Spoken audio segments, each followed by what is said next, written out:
For the very first Art Feelings episode, I talked to my good friend, Zac Robertson. Zac is a Melbourne-based producer, songwriter, and session guitarist, and he's pretty good at it too. He's worked with a lot of different local artists such as Gabriel, Phoebe, and Reece, as well as releasing for his own solo project.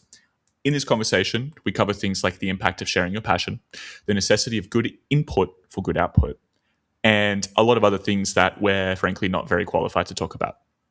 Hope you enjoy. So, Zac, imagine you have to pitch me in a couple of sentences who you are as an artist. Why should I care about you? Look at me. No. Who I am as an artist. Primarily, I am a guitarist, songwriter. I love music as a whole. I'm very much not genre based. You shouldn't really care about me because I care about myself, and that's all that matters. And if I care hard enough about myself, maybe you'll care about me. That's a really interesting point. I feel like there's something really trite and cliche in there, but I think there's also a kernel of a really important truth. I know you're being tongue-in-cheek, you're being a cheeky boy, but I'm being a little. Yeah, there's something I've seemed to notice. I've got a little theory about making art being creative, and I want to see if you believe this to be true too. The more you do it for someone else, the shitter your art is. Yeah, I agree. What's your take on a producer's role then that serves an artist? Well, you got me there. I think my experience working with producers, it's like you hire a specific producer because you want them to do what they do, but for you. It's like an amalgamation of your world and their world. So you're kind of hiring them to like do their vision filtered through yours in a way. Yeah, yeah. It's almost like the writer of a movie / the director of a movie. Yeah, I guess so. Well, yeah, kind of. I mean, would you really give a producer that much power though? Like the same Um, power as a director. Like a director, like I everything think it ends with a depends. director. Yeah, it depends on the artist, I suppose. Some artists are probably more willing to give the reins to a producer and say, like, do your thing because of who you are as a producer. Like, I trust you. I like all your work. I want a bit of what you do in my work. And I guess that's more of a collaboration. Or I guess some artists are like, no, I want it this way. This is my vision. Can you bring my vision to life? So I guess there's those two ways. And then everywhere in between, I suppose. I've worked with both. I remember I recorded for an artist in Australia with a well-known country music producer in New Zealand, and it was what you were saying. Is very much just like, yeah, man, you do it, like everything. He had the songs written, and then we were just sort of like looking at the producer, like the band. He was telling us what to do, how to do it, when to do it, how much to do it, everything. Like it was the weirdest Yeah. experience for me because my process, as you know, because we've made a lot of music together, is very much like I want to be in control of every minutia detail. Yeah. It doesn't work for me at all. What do you like in the music making process? Do you like having full creative control over the vision, or do you like that more collaborative, let's just see where it ends up process? Um, I think I like to control what I can, or if I have a vision of something specific, I like to control that. Like, I don't know if there's the things I'm strong at, so like the guitar parts, the melody writing, I think I like to have more a say in that. But I think if another person, let's say an instrument that I can't play, or like a keys player that can play keys better than me or something, like I'll trust what they bring to the table more so, and almost like be excited to have their input because it's almost listening to like a song that's not yours in a good way. Like, here's my song, but here's like I can enjoy it too because there's parts in it that I didn't write that I can listen to it as a listener as well. So it's like having a little bit of that candy in your songs of like, oh, I appreciate that so much because it's not me almost. Wow, you just touched on something I've never noticed about how I consume, let's say, my own music, right? It's like when I do something collaboratively, I don't sing. So the stuff that I make with Carly, she sings. But when I listen to it, listen to her vocals, her voice, her lyrics, everything, it's almost like I listen to it like it's mine. Like no matter what, no matter how collaborative it is, And even to a degree, like the EP that we did together, I listen to it like it's all mine. It's like really weird. Like this is my process. That's so interesting to me. So when you listen to the EP that we did together, like Nico and all that stuff, when you listen to the parts that I did, do you honestly you can perceive that as that like oh, that's nothing to do with me. This is an entirely new track that I am now an audience of. Yeah, I think so. There's like parts that you put in there that I didn't have any like creative input in at all. Like there's especially the electronic, like more electronic parts and the riders and like the sound effects and the pads and things was like all you. I'm not going to listen to that and go, fuck, I'm good. That was so good. That was all you.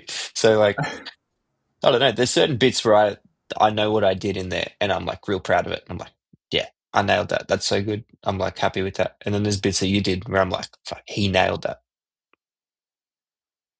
Well, thank you. That's really nice of you because it's funny because I when I think about that EP that we did together, I see it as like me filtered through you. Do you know what I mean? Like, how did I bounce off of your ideas? Because they were all your ideas in the beginning, and it's sort of the way I perceive it. It's like anything I did would not have been possible if your backbone wasn't already there. Yeah, yeah. There was, yeah, I think most of the songs were a, like chords and melody, right? And I just gave them to you and we collaborated them on that way. There was a couple, I suppose, we worked on. I think there was a couple we actually worked on at the same time together. But most of them were like, here's chords, here's a melody I've got, let's like flesh it out. You had good vision too. That's what I really enjoyed about working with you, to be honest. And what I've always enjoyed about working with you is you have good vision.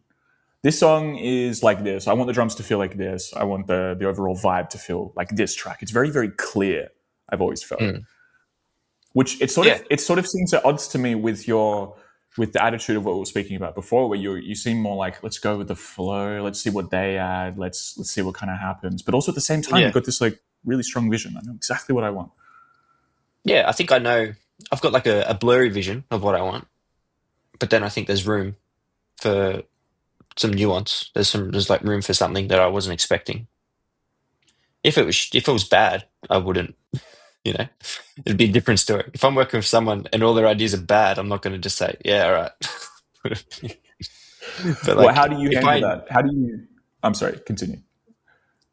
that's pretty much it. I was just going to say, if I enjoy what the other person's like brought to the table, then that's like a bonus. Especially if it's something I don't know how to do very well, which I'm very open with what my like strengths and weaknesses are. So I like to work on like I like to work on my weaknesses to bring them up, but I also prefer to focus on my strengths. Of course, because it's comfortable, right? I Yeah. How do you handle conflicts in a collaborative process when you are working with somebody and you're just like, I really don't like anything you're doing? Yeah, that's happened.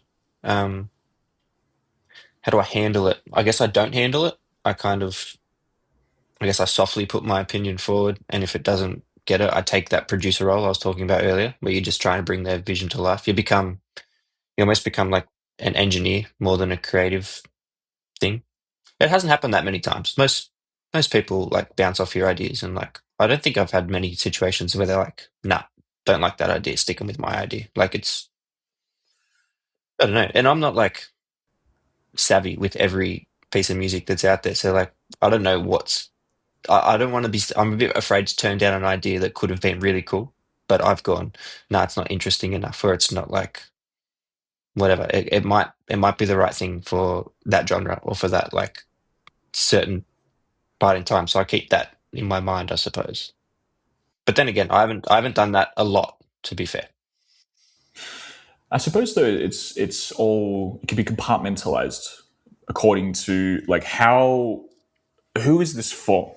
So if you're working on your next album, let's say, and you're working with a singer, a vocalist, or another producer or whatever, it's a little bit different because it's closer to home because it's going to be your name slapped on top of the on top of the single, the EP, whatever.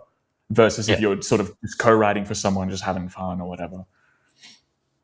yeah. There's definitely there's a fun like part of detaching yourself from the art as well, which I think is what you're kind of touching on, like where your name's not attached to it, and you can just like write it as almost this sound experiment, and you can do things that you go, I wouldn't put in my own music because I can, I can have fun with it in a way that's not going to, what's the word? It's like, how you don't want certain sounds attached to your name for whatever reason, whether it's good or bad. But it's like maybe that sound serves this song the best, so I'm just going to do it for this art, like for this certain project. And I think that's fun to let those reins loose. I've never thought about it like that before. What's an example of a sound you don't want attached to your name? Um, just like cheesy pop stuff in general, like very like very basic chord progression and very like just run of the mill, like I don't know, synth sounds that aren't interesting, chords that don't have too much color, but maybe they serve the song in the way that they should. I wouldn't really want that to be released under my name, but I'm happy to be part of it, if that makes sense. Yeah, of course. That does make sense. That's so interesting to me, man. Cheesy pop stuff. But it's so funny because, like, the more that I've learned about pop music production, the people who make it, like, these people are geniuses. It's like the exact Yeah, no, formula of, there's a specific cheesy pop stuff that I'm talking about. you're talking Like, like earlier Taylor Swift or something. I don't know, I'm talking really basic, been done 100 times. I like pop music that's like innovative, or it's like it's really pushing boundaries, or you're doing something new, or even if it's not completely new, there's a twist to it. But when you're doing the same, like when you're making a backing track and you're like, I've heard this song 200 times, Yeah. Yeah, that's yeah. when it's Yeah. like, okay, what are we Yeah. doing? Derivative, stale, boring. Yeah, yeah, like it was cool 10 years ago, whatever. Yeah, I wanted to push something. I want to bring something from another genre into it, something you wouldn't expect from another genre into it. I think that's the best kind of music comes from that. Of course, because like truly creativity is basically like a redistillation of disparate things. Hey, Yeah. let's get like Nothing's ever just thought up brand new. It's always yeah. influenced by something unexpected, and that's usually the next big thing. Well, this is sort of the argument against AI art in general, isn't it? It's Yeah. very much like computer, like an LLM, like it can't generate anything new. It's can only remix old ideas, so therefore it will never be creative. But it's like we're kind of just we're doing the exact same thing. That's literally what creativity is. Damn, did I just make a case for AI art? I thought you were about to slag it off, and then you then you flipped it around. It's doing the same thing that we do, but much faster and probably better from the beginning. Yes. The difference is it hasn't yet, or I haven't yet heard it bring different elements from different genres and splice them in like a unique way. It sort of just regurgitates genres. It doesn't seem like it's out of its reach to do it though.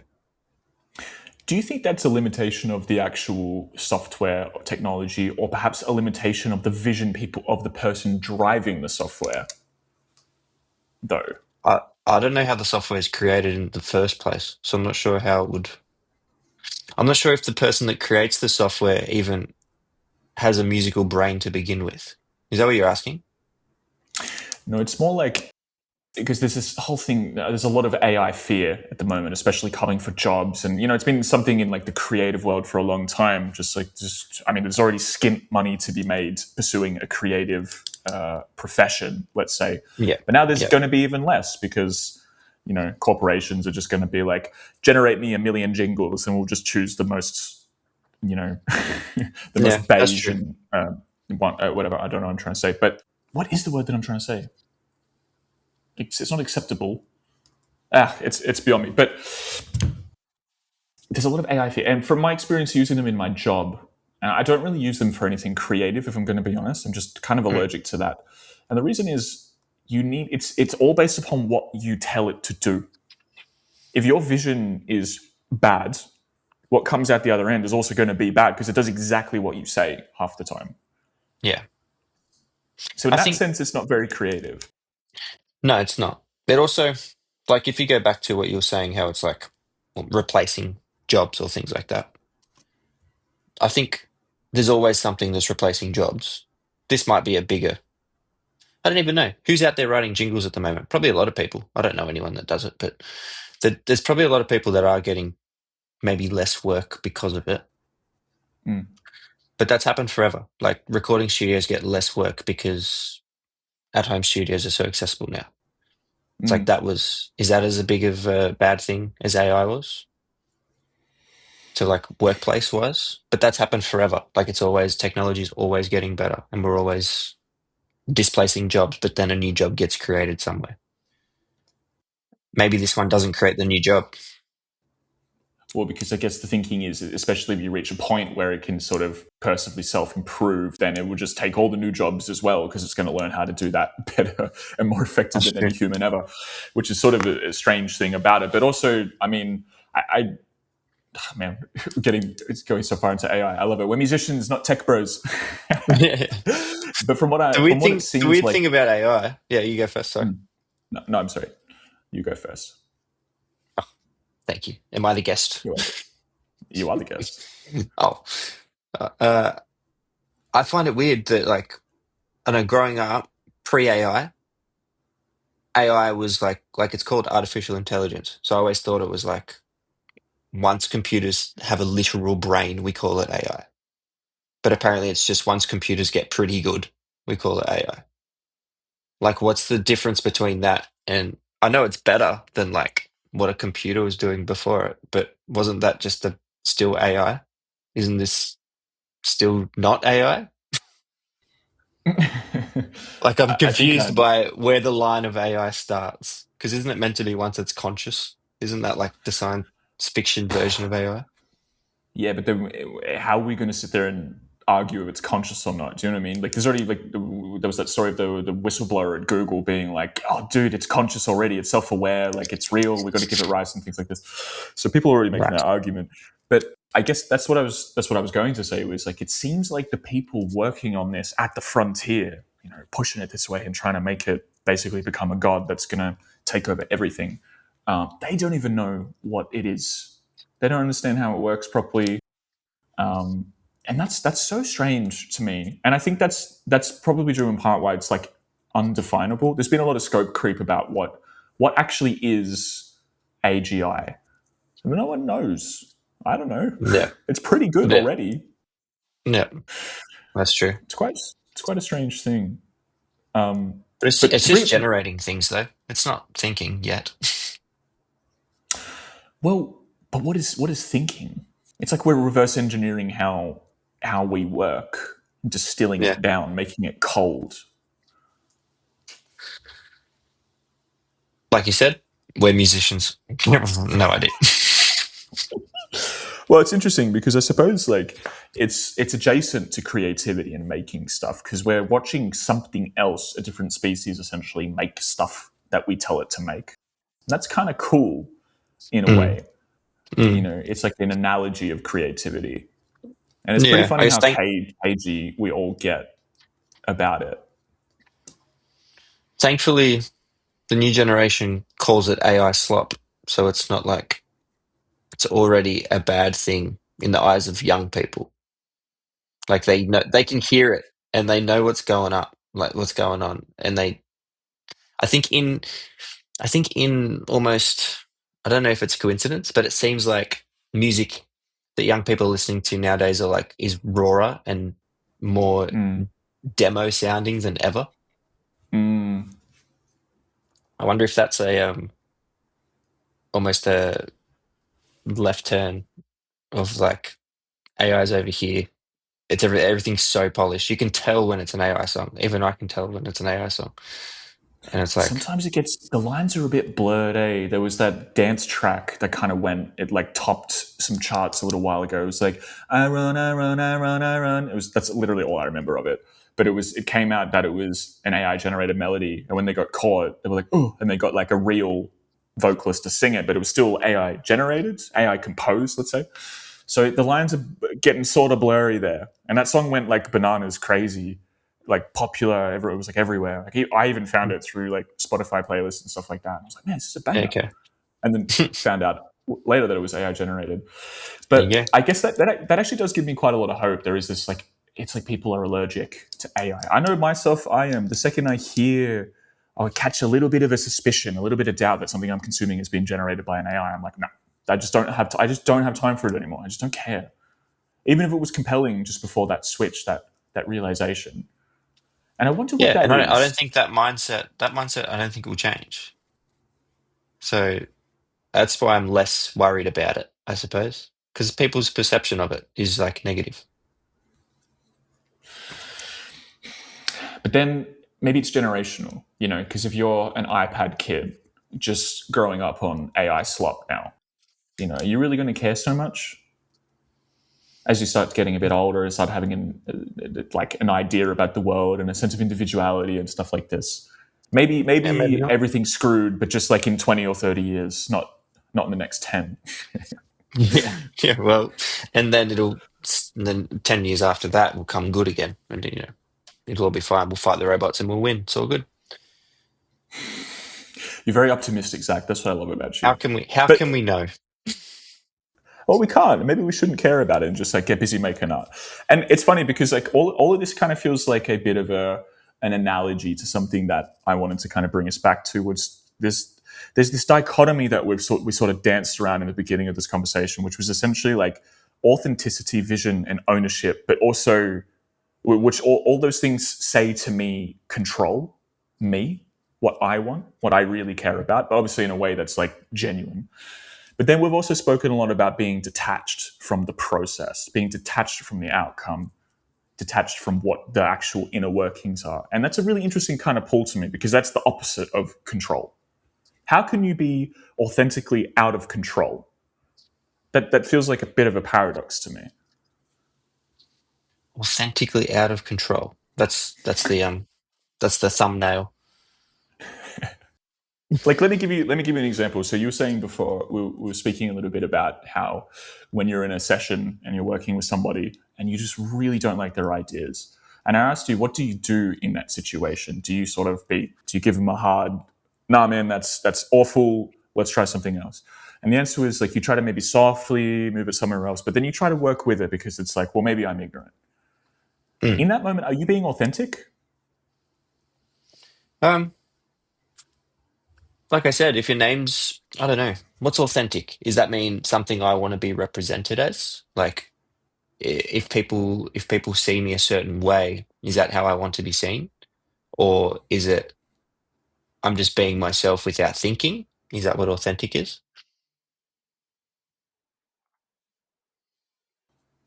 It's funny. It's like such a trite, cliche expression. Just want to be authentic, but I think it's important. I think what it authenticity for me is the outside reflects the inside. It's Hmm. like you're congruent across yourself at all layers. As an example, it's like you kind of know when someone's talking to you because they want something from you. Like they want to know the person and that's like kind of it. There's an agenda. Or when someone's just genuinely, they just enjoy talking to you. There's a feeling. There's something there that just like this little niggling, like, don't like it. Yeah. Yeah, you feel like you're being used almost for something else. Yeah. So I guess if that's happening, then maybe that's true. Let's say an artist is wanting what they like their vision, their hard vision, nothing from you, put it in the DAW and make it the way I want it. I guess Mm. that's like that conversation of them wanting to just get to this endpoint using you as a vessel to do it.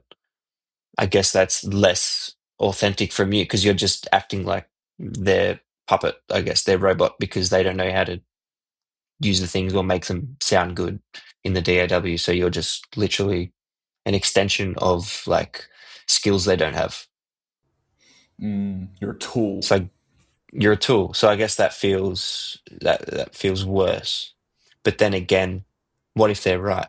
What if their vision is the right vision, and you come to realize that afterwards, and you won't know until afterwards. Sometimes you got to surrender to it and go, all right, I'm just gonna like, let's do it your way. Let's try. You've got a very hard vision. Let's trust the artist. Mm. if you're being paid in the situation, it's probably different as well compared to if you're doing it free collaboratively. So if you're, money does change things, unfortunately. So say you're getting paid, that's because they're putting their hard earned, they've worked hard to pay you to do something that they want. You sort of have to do it. And maybe their vision was right the whole time. Who knows? There's so many directions I want to go in. I think, first of all, paying someone for creative work is such a weird thing because creative output is so highly variable. I can pay you on Monday to write a song for me, and it's going to be absolutely brilliant. But I can pay you to write a song on Wednesday, and for whatever reason, what comes out is just like not great. And you don't get to control that. You just get to show up and do the work, sort of thing. Yeah, yeah. Um, Which is probably like that job. I guess that job doesn't exist. Like someone that gets paid to come write a song. Like someone will pitch songs, I guess, be paid yeah, later because of the song they've written.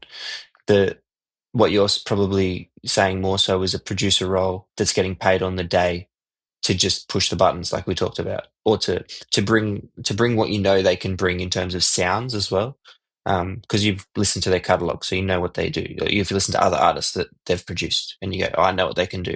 I want you to do what you did on this track to my track or something." mm, That way, you're offering a service, I guess. It's like being like a, I don't know, house builder or something, and you go, "Oh, these are all the houses I've built. Which design do you like the best?" I'll build something like that.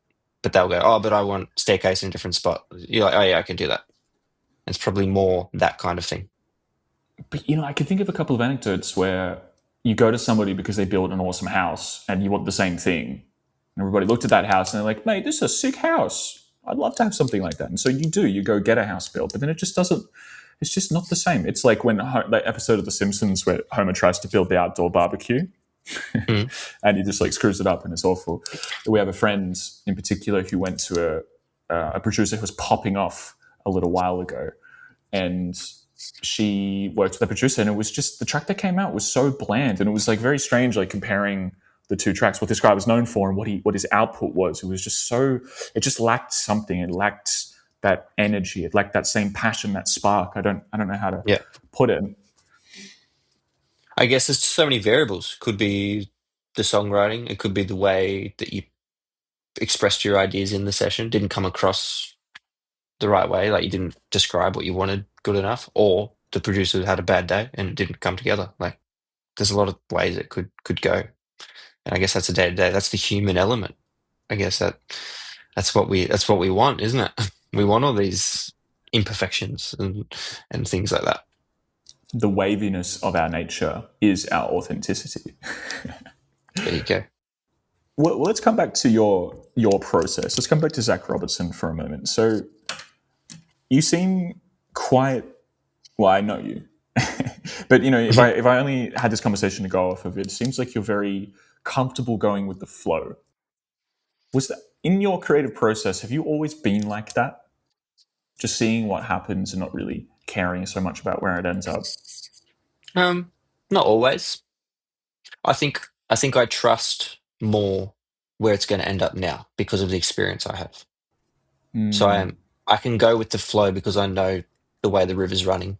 That was a bit cheesy, but like I know pretty much where it's going to end up being if I surround myself with the other people that I'm collaborating with, like yourself, or I know Mm.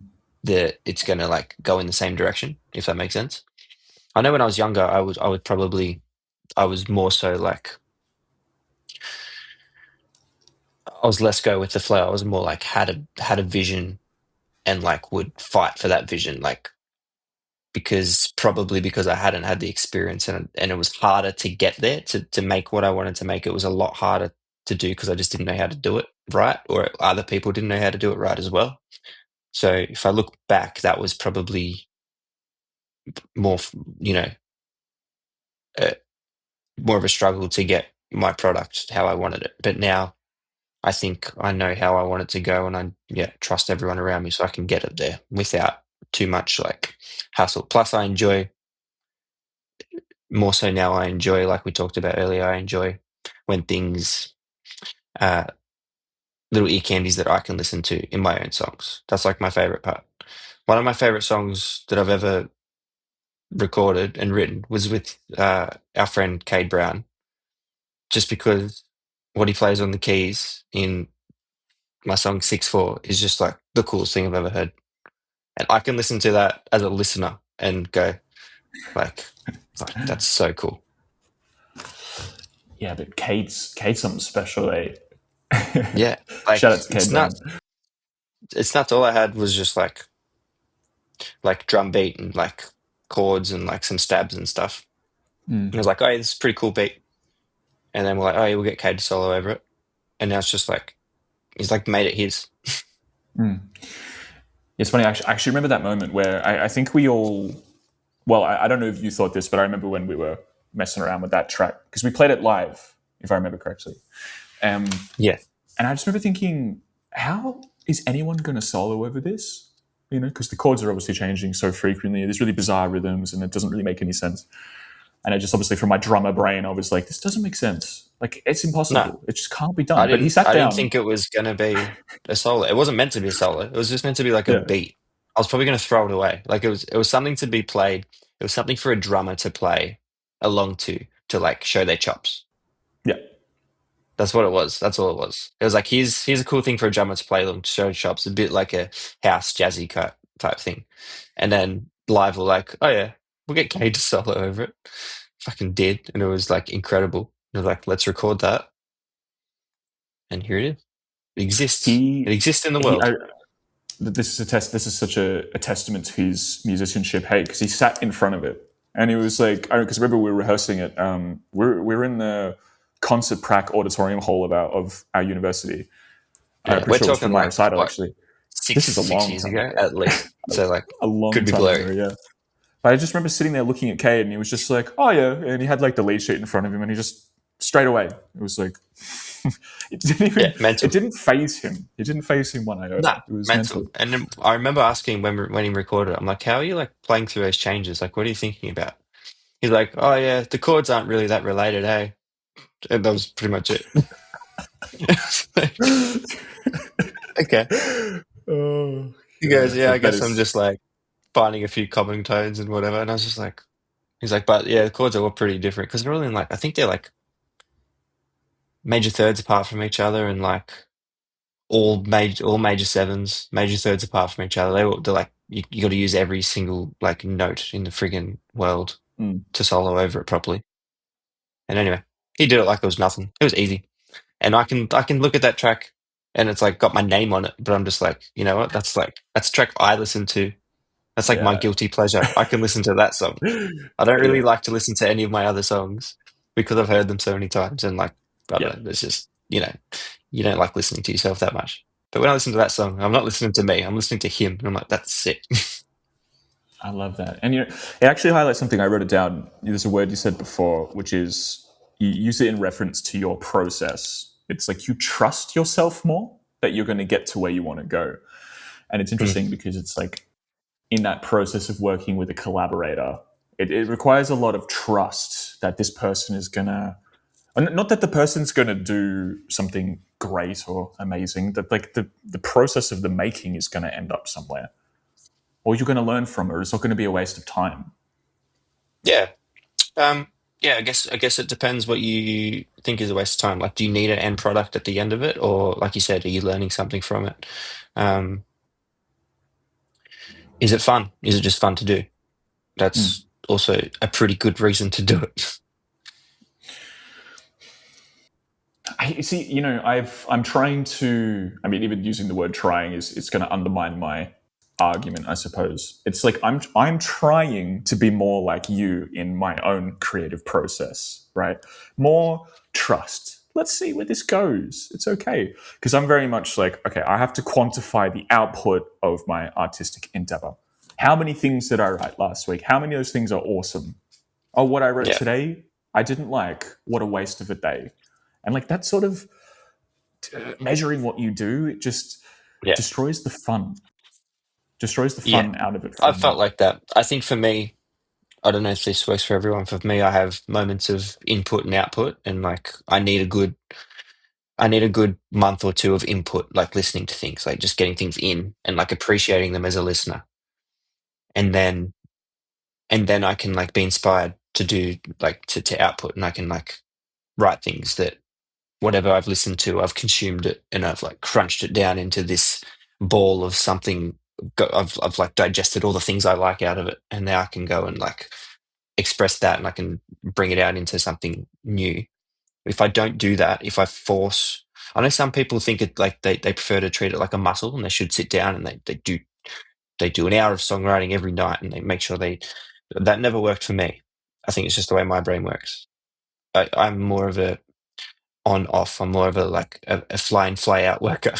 Like I'll take it all in for a month, let it all out for a month. That seems to work best for me.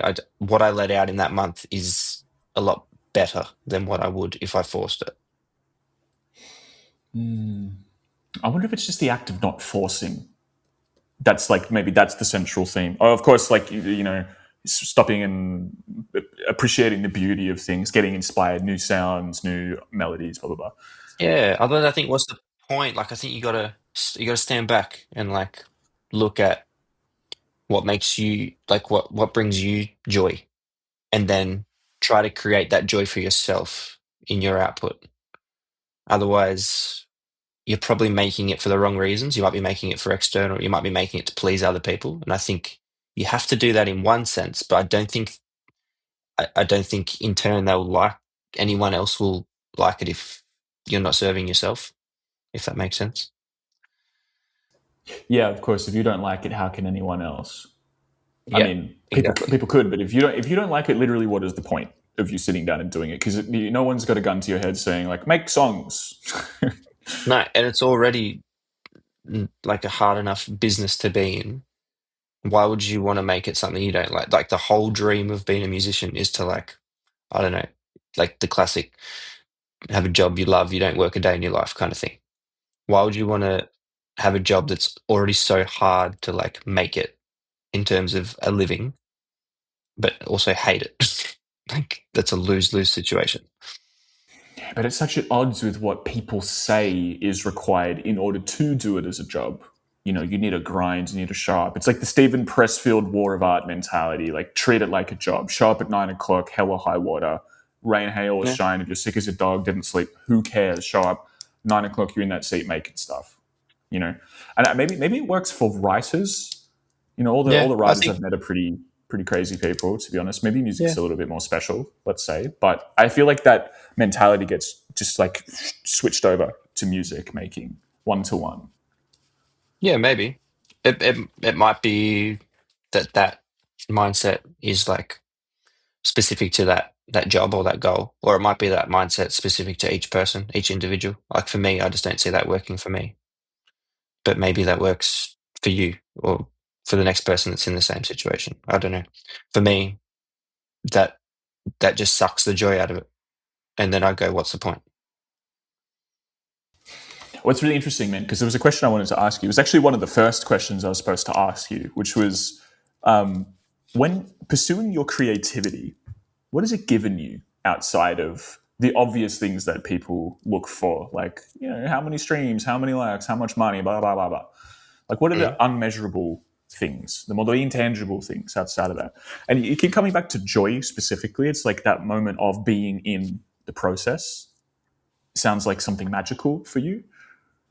Yeah, Am I right in saying during that? during the process, when you're in a flow state and you're creating, that's like the best feeling a musician can have when you're like creating something and everything's going the right way, getting a product out of it, all of that.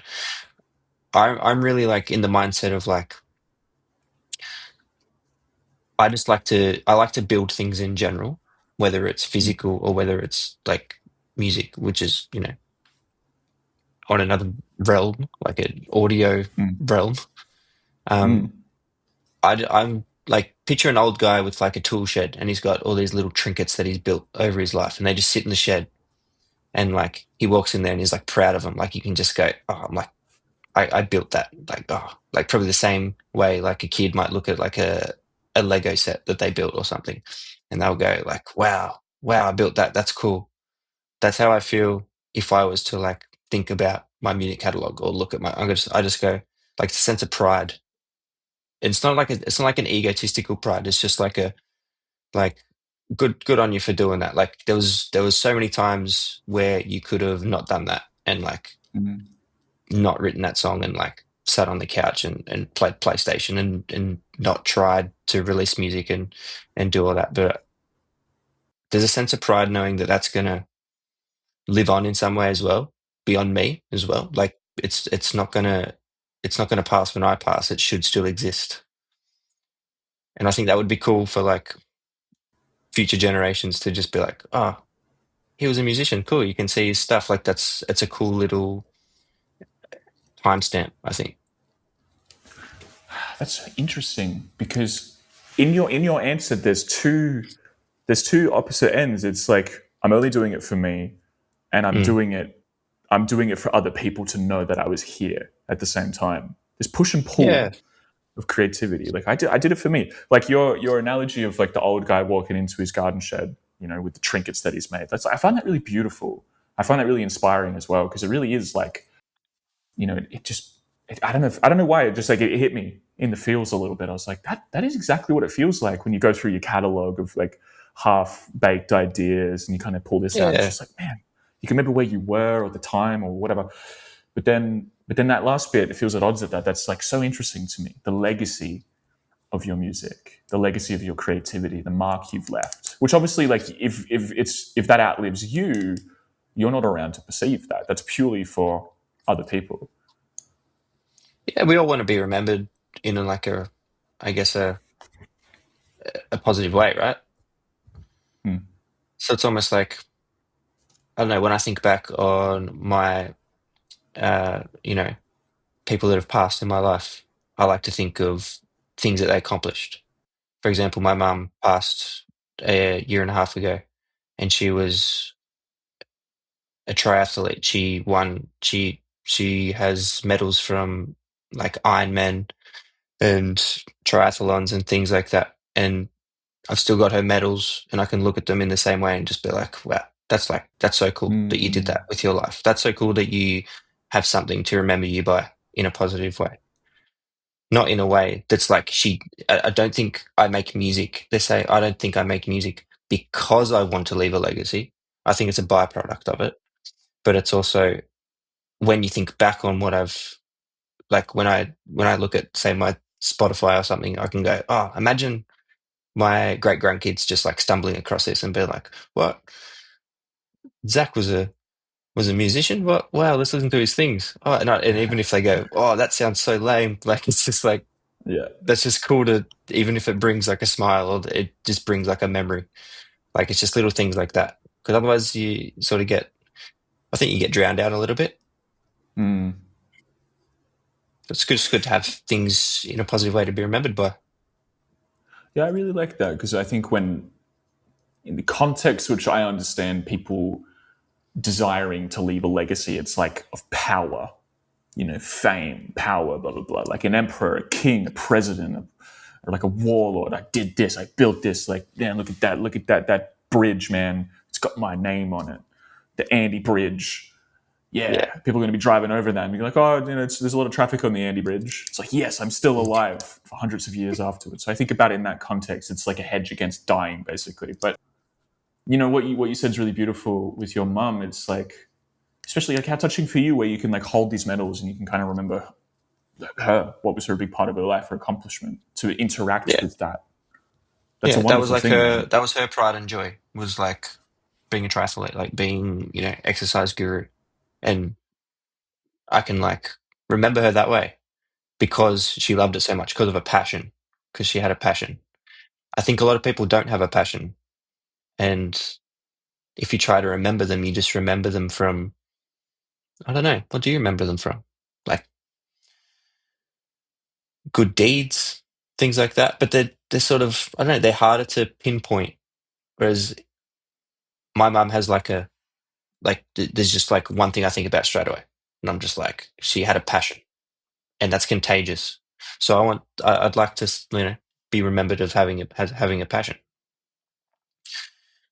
I'm sort of thinking about this after the fact. Like this is not like I'm trying to create like a time capsule and that's like my sole purpose or anything. but I think it's a cool byproduct of having a passion.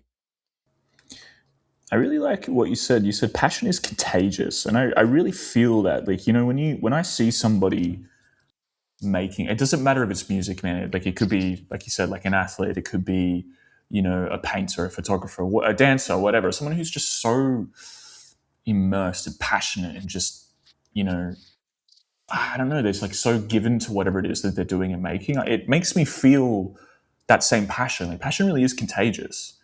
Yeah, yeah. I love seeing people nerd out about anything.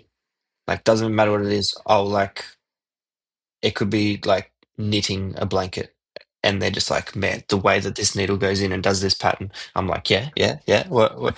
Then what? Yeah, I'm yeah. in. I'm roped. Like, I don't actually care what you're making. It's just like the passion you have is just like it's hit me now. Cool. I'm in. I'm in for the journey.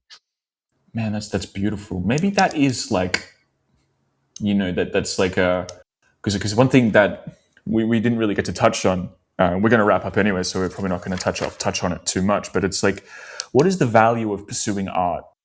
Especially like, the old cliche adage of like, if a tree falls in the woods, does anyone hear it? Blah blah blah. Because there's so many people making so much stuff, and it's like trying to drink from a tsunami. Yeah. It's just like you're just an individual droplet in a tsunami. How are you going to end up in a mouth and be appreciated, sort of thing? But it's like, well, there's not really much point thinking about it. But then I personally still struggle with this. Like, what is the point of me pursuing this by myself if no one's ever going to listen to it? Right. And I think what you said just then is kind of, it feels like it could potentially be part of an answer. Passion is contagious. It's like little interactions like this. When I make something and I'm inspired and then I share it with somebody, and how does that make them feel? Does it maybe make them go on and, turn to something that they've given up, or I don't know, treat someone a little bit differently and kind of spread positivity, spread good vibes, man. Yeah, man. I'm on that. I'm on that train. We'll just spread good vibes with each other. And I think that's the answer to the question. I think it's like don't try to make the music for like the wrong reasons. Like, just try to make it because you love it, and you'll hopefully be inspired by somebody else's passion, and then you can carry that on and inspire somebody else with your passion. And it's just like this big passion train. Passion train. Passion train. Passion is Like a contagious, man. like a really nice version of Human Centipede. Oh man. Yeah, I mean they are eating someone else's output, Yeah, so exactly. The input and output, like I said. It's all about you're input and like, output. sometimes you just got to go get a bit of output. You know what I mean? Man, I don't know if anything I've said has like been real. I feel like I've just like blacked out this whole time. Well, it is kind of late there in Australia for you. I'm recording Yeah, this at yeah. like, I don't even know what the time is for me. It's 11:08 p.m. So, as a dad of a 2-year-old, or almost 2-year-old, this is bedtime. This is bedtime. You're probably like, wake up time's probably in a couple hours for you. Yeah, nah, maybe. Depends. All right. Well, listen. Let me ask you one final question. Just an easy Hit one. me. What is?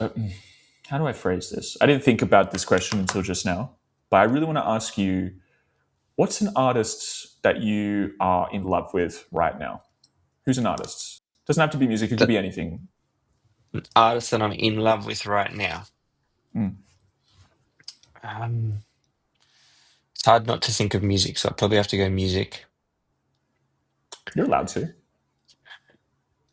It's probably Dijon. I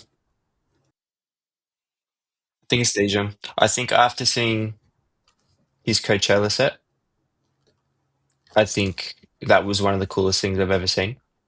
Yeah. I don't know if you saw it. It's like No, I haven't seen it. the way it came together.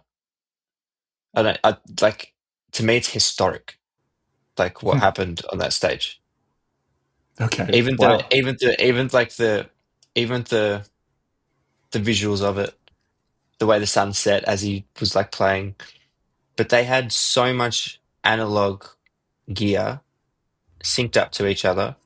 Plus, they had a guy on a mixing board live mixing effects during the set, which Mm. was all improvised.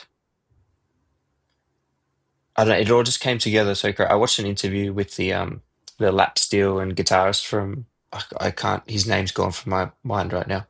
Um, I watched an interview with him talk about it too, and it was just like I don't know, they just caught magic. Huh. So watch Wow. that set. That's what I'm in love with. Okay. That set. I will. All right, Dijon at Coachella. I'm still smashing Dijon, man, like baby and absolutely, like all the time. Yeah, man. I think it's So up. There he is. There's the goat. yeah, hello Dijon, man, brilliant. Well, thank you so much. Thank you so much for your time, Zac Robertson. No We're gonna do worries. the classic. Where can people find you? They can find me on Instagram, Spotify, all of the streaming services. Zac Robertson. Yeah, have a listen if you like it, if you want it, if you got time. I love that. If not, you're going to be in the shed If checking not, it all out I'll be in anyway. my shed just watching it myself, listening to my own music myself. It's fine. Beautiful. Well, thank you very much for your time, sir. Have a good night. Thank you very much, Andy. You're welcome. I love you. I love you too.